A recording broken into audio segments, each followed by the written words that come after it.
Now to the latest flashpoint in Asia. It's China versus Japan. They are locked in a diplomatic row over Taiwan, and the latest casualty is seafood. China says there is no market for Japanese fish. They've informally banned Japan's seafood. They're also targeting tourism. Beijing is telling Chinese citizens to not travel to Japan. Tour operators in Tokyo are reporting mass cancellations. This means serious loss of business. And you know how this started? With one comment from Japan's Prime Minister, Sanae Takaichi. She was speaking in Parliament. She was asked a simple question: what happens if China attacks Taiwan? What will happen? Will there be a military response from Tokyo? She said there may be. And Beijing blew off its lid. Our next report has more.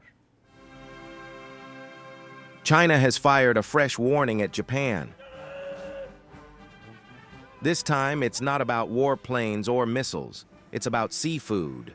Beijing says there's no market for Japanese fish in China. The reason is Taiwan. And a sharp comment by Japan's Prime Minister. It has triggered a full-scale diplomatic row. It started in Japan's parliament. Prime Minister Sanae Takaichi was asked about Taiwan. She said a Chinese attack on the island would threaten Japan's survival. That means Tokyo could respond militarily.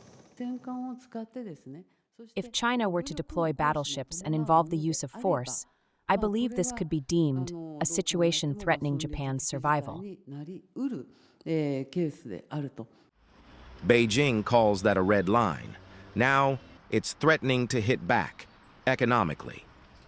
At a press briefing, China's foreign ministry made it clear, even if Japan sends seafood, it won't sell in the Chinese markets.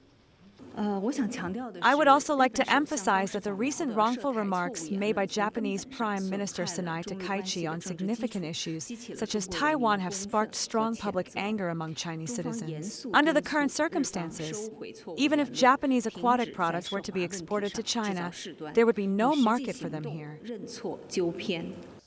The message was aimed directly at Tokyo. China wants the Prime Minister's remarks on Taiwan retracted. If not, more measures could follow. The ban on seafood is not official yet. Japanese media says China has already informed Tokyo of a possible ban. But the threat alone is enough to rattle businesses, because it's not the first time. Back in 2023, China banned Japanese seafood. That was over treated wastewater from the Fukushima nuclear plant. Beijing only resumed imports this year. Now the spat over Taiwan could bring another ban. Seafood isn't the only target. Last week, Beijing warned its citizens not to travel to Japan. It's not an official ban. But the effect is real. Between January and September this year, 7.5 million Chinese tourists visited Japan. Now, airlines are offering refunds. Flights are being rescheduled. And tourism businesses in Japan are feeling the heat. The backlash has started. Tour operators in Japan are reporting cancellations. One Tokyo-based company says it lost 70% of bookings for the rest of the year. They rely heavily on Chinese tour groups, and they're worried. A short disruption is manageable, but if the spat drags on, the financial strain could grow. This isn't just a fight over fish. It's about geopolitics and how countries talk about Taiwan. Japan took a tougher stance than usual. China is responding with economic pressure. No missiles, no warships. Beijing's retaliation involves markets, flights, and tourism. The message to Tokyo is loud and clear. Talk about Taiwan, and China will make you pay. I was a revolutionary. I became a ruler. I claimed to protect my people. I terrorized them instead.